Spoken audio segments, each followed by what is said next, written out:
नमस्कार advance education स्कुलमा हजुरहरूलाई स्वागत छ। आजको भिडियोमा लाइक कमेन्ट र मेरो च्यानलको सब्स्क्राइब गर्नुहोला। आज हामी विज्ञान तथा कक्षा 8 को विज्ञान तथा प्रविधि विषयको जैविक विविधता र वातावरण पाठको अभ्यास सल्भ गर्न गइरहेका छौं। भिडियो कस्तो लाग्छ अन्तिमसम्म हेरिदिनुहोला। तलका प्रश्नको सही विकल्पमा छनौट गर्नुहोस्। जैविक विविधता सम्बन्धी सन् 1992 मा विश्व पृथ्वी सम्मेलन कहाँ भएको थियो? ब्राजिलमा हो। जीवजन्तु विविधतासँग सम्बन्धित पक्ष कुन हो? जनावरमा हो। यो प्रश्नको उत्तर मलाई ठिक छ जस्तै लाग्छ। नचुक्नु होला र केही बिग्रेको छ भने चाहिँ कमेन्टबाट प्रतिक्रिया दिनुहोला। तलका मध्ये कुन बुदाले जैविक विविधताको महत्त्व दर्शाउँछ? वन जङ्गलबाट घाँस दाउरा प्राप्त हुन्छ, वन जङ्गलबाट हरियाली कायम हुन्छ, आकर्षक वन जङ्गलमा मानिसहरू घुम्न आउँछन्, वन जङ्गलबाट जनावरको डर हुन्छ। आको वन जङ्गलले हरियाली कायम गर्छ। नेपालमा विश्वका कति प्रतिशत वनस्पति पाइएका छन्? 3.2 को। र अब कमेन्ट गरिदिनु होला के बिग्रेको छ भने। यो ठिकै छ जस्तो लाग्छ मलाई। र फरकमा स्वस्थानीय र परस्थानीय संरक्षण। स्वस्थानीय संरक्षण जनावर र वनस्पतिलाई तिनीहरूको प्राकृतिक वासस्थानमा राखेर गरिने संरक्षणलाई स्वस्थानीय संरक्षण भनिन्छ। सजीवलाई प्राकृतिक वासस्थान भन्दा बाहिर तर प्राकृतिक वातावरण नदिएर संरक्षण गर्नलाई परस्थानीय संरक्षण भनिन्छ। म कोही भनिन चाहिँ सक्दिनँ र ठिकै छ जस्तो लाग्छ। कमेन्टबाट प्रतिक्रिया दिनु होला। वंशाणुगत विविधता र प्रजातिगत विविधता। वंशाणुगत विविधता कुनै प्रजातिभित्र या प्रजाति बीचको आनुवंशिक फरकपनलाई बुझाउँछ। प्रजातिगत विविधतामा समुदायको रहेको प्रजातिको उपलब्ध संख्यालाई बुझाउँछ। र ठिकै छ। र यसको एन्सर ए नै हो। कारण दिउँ एकै प्रजातिका सदस्यको विशिष्ट फरक हुन्छ। यही दिएको छु, म खासै भनिदिन सकिनँ। र एक्सिटु संरक्षण रैथाने प्रजाति संरक्षण गर्न गाह्रो छ।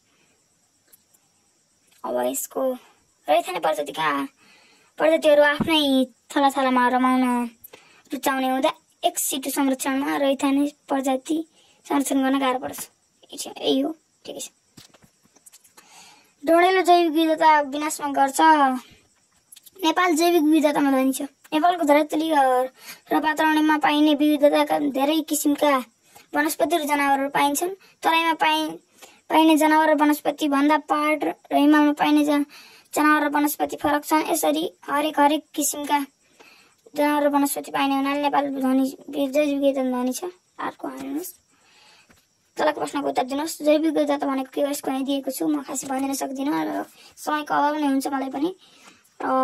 जैविक विविधता संरक्षणका विधि के हुन् र कुन एक विधिको व्याख्या गर्दै जैविक विविधता संरक्षणका उपायहरू लेख्नुहोस्। जैविक विविधता संरक्षणका विधि निम्न लेखेर स्वस्थानीय संरक्षण र परस्थानीय संरक्षण। कको भनिदिन सकिनँ समयको त्यस्तै कारणले गर्दा। र अब त्यसैको अर्को खण्ड खको। अब यो यसैको उत्तर हो, हेर्नु होला। स्वस्थानीयको मात्र दिएको छ। जैविक विविधता संरक्षणका उपायहरू पनि त्यही दिएको छु। त्यही ख नम्बरकै प्रश्नको उत्तर हो जस्तो लाग्छ। किताबको अलि सहज उपलब्धता नभएको हुनाले म मोबाइलबाट नै गरेको छु। ल अब अर्को। मानवीय गतिविधिले जैविक विविधतालाई कस्तो असर पार्छ भन्नुहोस्। मानवीय गतिविधिले जैविक विविधतालाई निम्न असर पार्छ। नयाँ बिरुवा उत्पादन कम हुने र बिस्तारै वन मासिँदै जान्छ। प्रतिकूल असर पार्छ। वन्यजन्तुको वासस्थान बिग्रन्छ। जलधारा नकारात्मक असर पार्छ। जनावरको संख्या घट्दै जान्छ। र मेरो च्यानलको सब्स्क्राइब गर्न नभुल्नु होला प्लिज। अब कको हेर्नु होला। कको धेरै लामो छ, म भन्न सक्दिनँ। नेपाल जैविक विविधताको वर्तमान अवस्था चर्चा गर्नुहोस्। यो यही छ, मैले रोकिदिएको छु। समयको त्यत्तिकै अभाव छ मलाई पनि। तपाईँले बुझिदिनुहुन्छ भन्ने आशा गरेको छु। अब यसपछि म मेरो च्यानलको सब्स्क्राइब गरिदिनु होला र भिडियोको लाइक। र अब हामी उहाँको गइरहेका छौँ। जैविक विविधतामा ह्रास हुने प्रमुख कारण के हुन् उल्लेख गर्नुहोस्। यो पनि अलि लामै छ, म भन्न सकिनँ, तपाईहरु बुझिदिनु होला।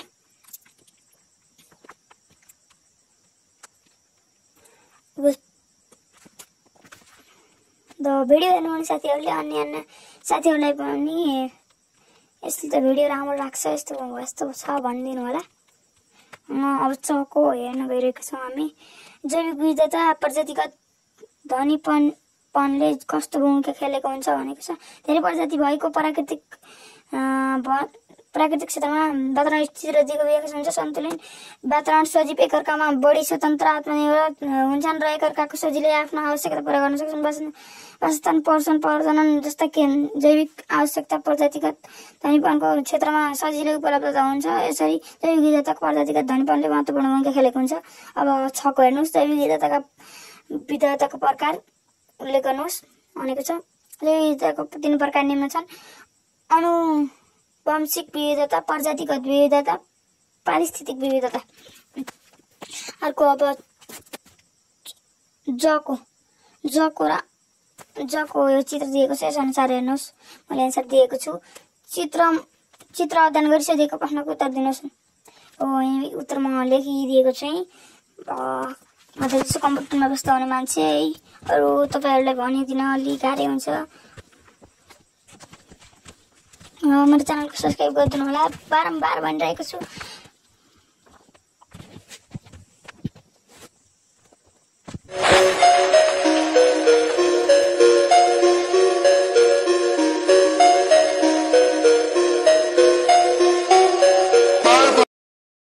Thanks for watching. तपाईहरुले हेरेकोमा धन्यवाद।